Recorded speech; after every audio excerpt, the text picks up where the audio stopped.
Salam əziz şagirdlər. Kaspi Təhsil Şirkətinin 16 noyabr 2025-ci ildə keçirdiyi sınaq imtahanında istifadə edilən coğrafiya sualları 7-ci sinif. Hansı qitə 4 yarımkürədə yerləşir? 4 yarımkürədə yerləşən yeganə qitə Afrikadır. Cavab A variantı. Yəni ekvatordan kəsildiyinə görə həm şimal, həm cənubda, Qrinviçdən kəsildiyinə görə həm qərbdə, həm də şərqdə yerləşir. Uyğunluğu müəyyən edək. Bakı paytaxtı və liman şəhərdir. Bakı paytaxt və liman şəhərdir şərti doğrudur. Planda meridian və paralellərə görə coğrafi koordinatda təyin edilir şərti isə yanlışdır. Çünki planda meridian və paralellər göstərilmir. Üçüncü şərt yanlışdır. Bizə birinci şərtdə lazım olduğuna görə D variantında silmək olar, çünki orada 1 yoxdur. Azərbaycan 3 dövlətlə həmsərhəddir şərti yanlışdır. Azərbaycan 5 dövlətlə həmsərhəddir. Deməli, bu şərt yanlış olduğuna görə götürməliyik. Deməli, 1, 2 doğru variantdır. 4-ə baxaq. Mütləq mövqe, coğrafi enlik və uzunluğa görə təyin edilir şərti doğrudur. Yanlışların içində verildiyinə görə götürməliyik. A və B nöqtələrinin coğrafi koordinatları müəyyən edək. A nöqtəsi yerləşir 30 dərəcə cənub eni, çünki ekvatordan aşağıdadır və 50 dərəcə qərb uzunluğu, çünki Qrinviçdən soldadır. A yerləşdi 30 cənub, 50 qərb. Belə variant yalnızca C variantında var.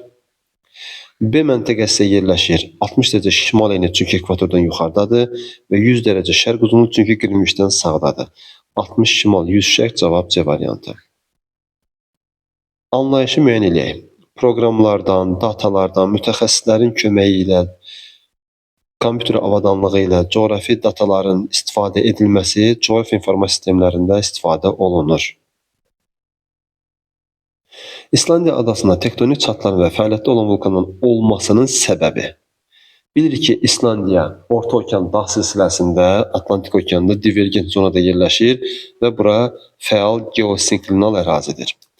İsti termal bulaqların çoxluğu bu nəticədir, səbəb deyil.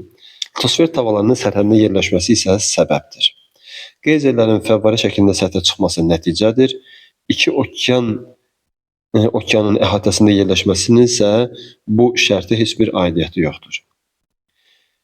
Yerin daxili quruluşunun sxeminə əsasən nüvə qatının və onun qalınlığını müəyyən edək. Nüvə qatı biz bilirik ki, ən dərində təxminən 3500 kilometrə yaxın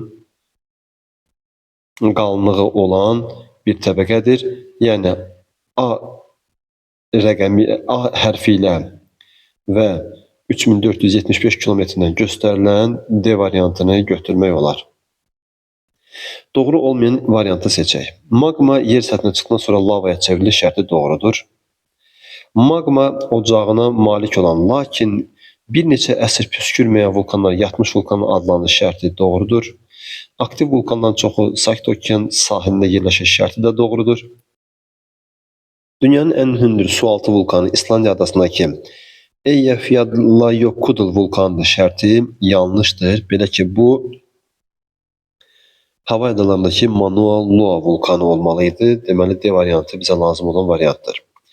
Xəritə sxemi əsasən palçıq vulkanları ərazisində yerləşən məntəqələri müəyyən edək.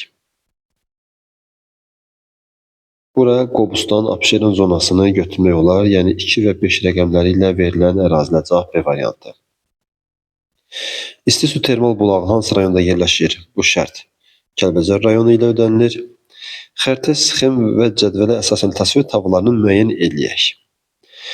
Tavaların adı birinci sütundadır. Tavaların hərəkət istiqaməti ayrılma və ya toqquşma, yəni divergent və ya konvergent olması. Hərəkətin nəticəsi okeanlarda dağlar və rift dərələrinin formalaşması, ayrılma zonası Orta Okean dağ silsiləsindədir.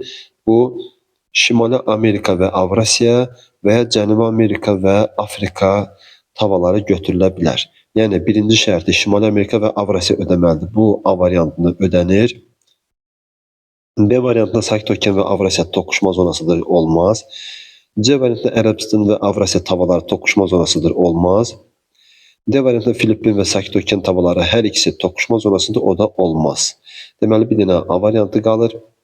Sonra toqquşma zonasında quruda dağlar, okeana dərin çökəklilər Naskal tasvir tavası ilə Cənubi Amerika tasvir tavalarını götürmək olar. Yəni burada ikinci şərt A variantında ödənir. Cavab A variantı.